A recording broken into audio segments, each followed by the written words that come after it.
has been classified into two categories by Allah.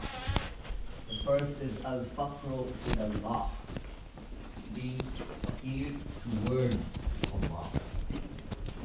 And the second is al-faqru ila-nas, being faqir and needy towards the people.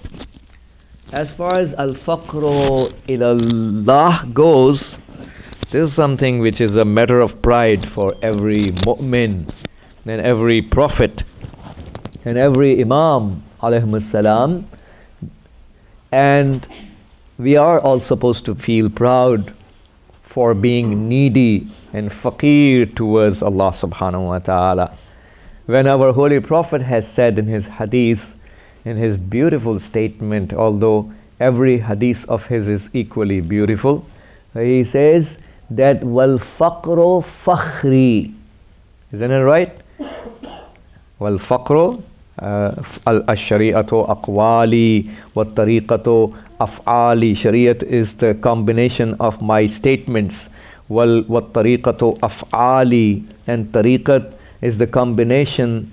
Shari'at is my statements and tariqat is my actions. Wal haqiqatu ahwali, and the reality is the conditions of my soul, are the conditions. Wal ma'rifatu ra'su mali, and ma'rifat and in-depth recognition of Allah is the entire asset of his life. His entire asset is the ma'rifat of Allah that Prophet has. Wal ma'rifatu ra'su mali, and then he says wal khawfu rafiqi, and fear of Allah is my companion. That means always Prophet has the fear of Allah. It never departs him.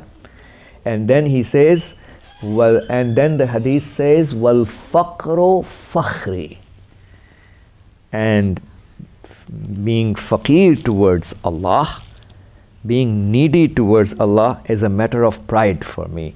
Wa bihi aftakhiru ala sa'ir al-anbiya, and it's upon that I feel proud over all the prophets. What we can obviously understand that our holy prophet had the highest level of faqr ilallah as compared to any other prophet of God. Please say salawat. Allahumma salli ala Muhammad. In fact, we should all pray to Allah to make us faqir. We are always faqir and needy towards Allah, but Allah, many a times we don't realize the need towards Allah. This is our ignorance that we sometimes forget that we are needy towards Allah. As a matter of fact, we forget. That's our actions reveal. Isn't it right? So we are always faqir towards Allah and needy towards Allah, but so many of the times we forget. But for Prophet never used to forget that, and his faqr towards Allah is a matter of fakhr and pride for him. So this is what I was talking to you, is that our scholars of akhlaq are classifying the concept of faqr in Islamic morality into two categories: al-faqru ilallah, that means being needy towards Allah, and al-faqru ilan-nas, being needy towards the people. The first one is a matter of pride, and the second one is condemned in Islam. No one is supposed to be a faqir and needy and extend his hands towards the people. This is bad. Sawadun fil wajh. Isn't it right? This is something that is going to cause blackness, is going to make a person dark on the day of judgment, because this is how he was insulting himself. There's something, and nobody's supposed to go to the people to beg. There's something condemned. We should avoid.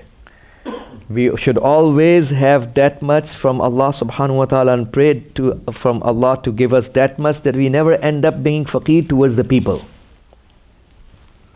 Rasulullah sallallahu alayhi wa alihi wa sallam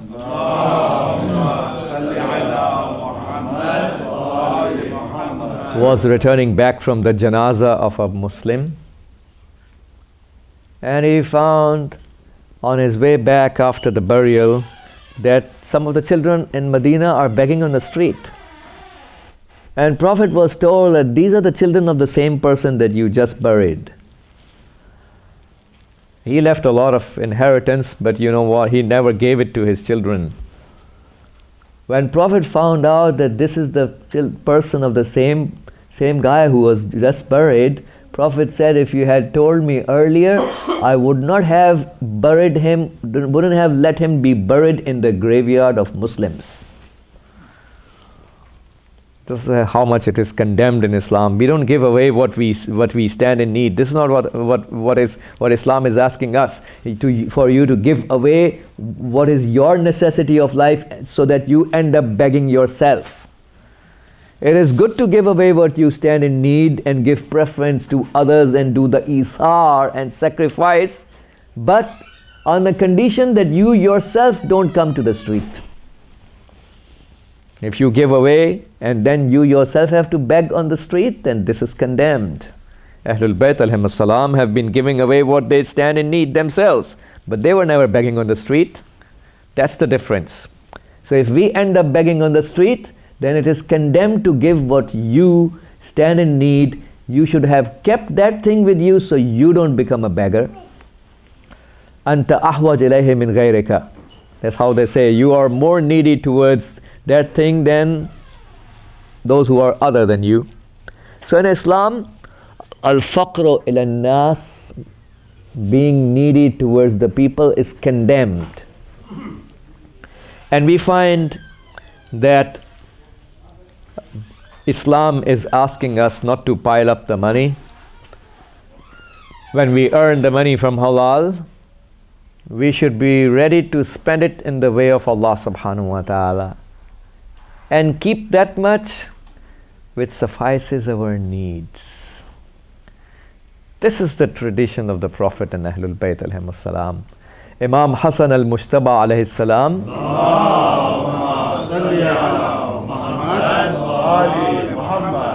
gave away half of his wealth 2 times in his life.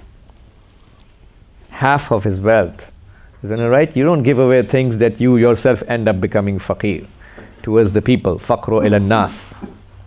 Half of his wealth was donated. Al-faqru rahatun wal ghina uqubatun. Prophet says, faqr is comfort. Look at the hadith of the Prophet. Faqr and poverty is comfort.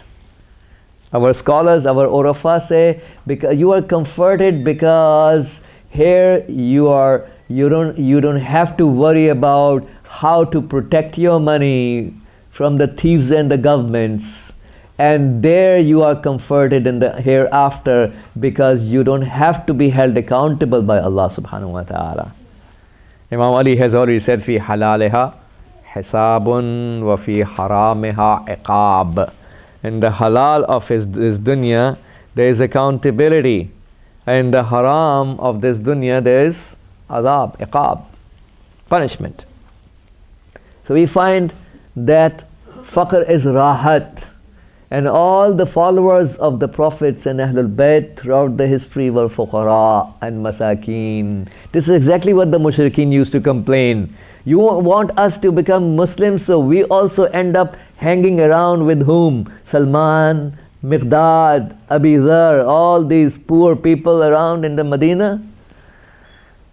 And they asked, not just that, they expressly said to the Holy Prophet, and they asked the Prophet to remove these people from your gathering so it will be worthy for us to come and sit with you.